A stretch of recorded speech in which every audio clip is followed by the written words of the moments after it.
126e catéchèse. La continence perfectionne la communion personnelle entre l'homme et la femme. Nous allons poursuivre l'analyse de la continence à la lumière de la doctrine exprimée par l'encyclique Humanae Vitae. Il convient de rappeler que les grands classiques de la pensée éthique et anthropologique, tant pré-chrétienne que chrétienne, dont saint Thomas d'Aquin, considèrent la vertu de continence non seulement comme une capacité de contenir les réactions corporelles et sensuelles, mais aussi, et plus encore, comme capacité de contrôler et de guider toute la sphère sensuelle et émotive de l'homme.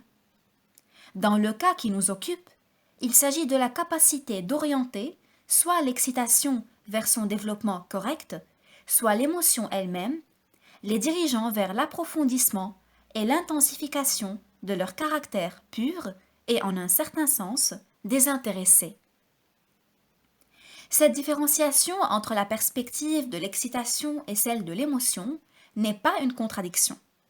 Elle ne signifie pas que l'acte conjugal, comme effet de l'excitation, ne comporte pas en même temps l'émotion de l'autre personne. Il en est certainement ainsi dans l'épître aux Éphésiens, sous forme d'exhortation aux époux. Soyez soumis les uns aux autres dans la crainte du Christ. Éphésiens 5, verset 21. La distinction entre excitation et émotion, relevée dans cette analyse, ne prouve rien d'autre que la richesse subjective, réactive et émotive de l'ego humain. Cette richesse exclut n'importe quelle réduction et fait que la vertu de continence peut être réalisée comme capacité de diriger la manifestation, tant de l'excitation que de l'émotion, suscitée par la réactivité de la masculinité et de la féminité.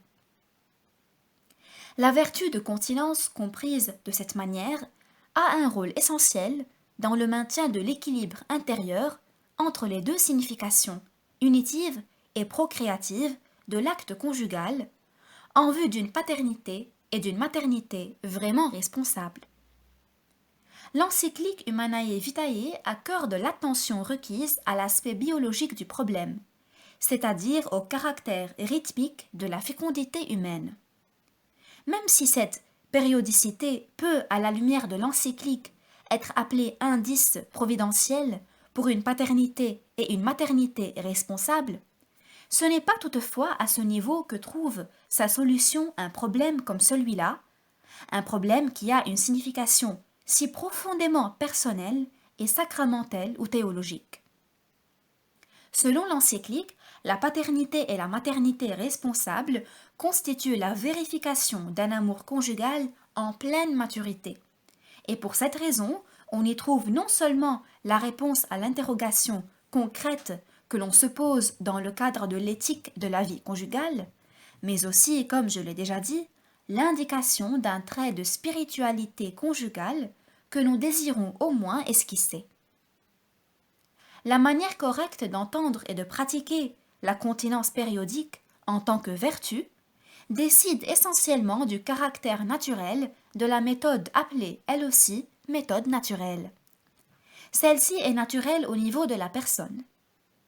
On ne saurait donc penser à une application mécanique des lois biologiques. La connaissance des rythmes de fécondité, même si elle est indispensable, ne crée pas encore cette liberté intérieure du don, qui est de nature explicitement spirituelle, et dépend du degré de maturité intérieure de l'homme. Cette liberté suppose la faculté de diriger les réactions sensuelles et émotives de l'homme, de telle manière qu'elle rend possible la donation de soi à l'autre ego sur la base de la mûre possession de son propre ego dans sa subjectivité corporelle et émotive.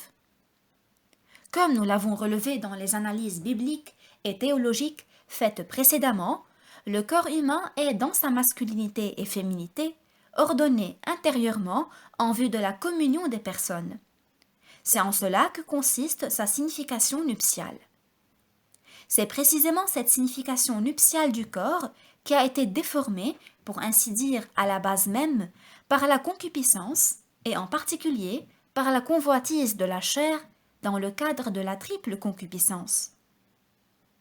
Dans sa forme venue à maturité, La vertu de continence dévoile graduellement l'aspect pureté de la signification nuptiale du corps.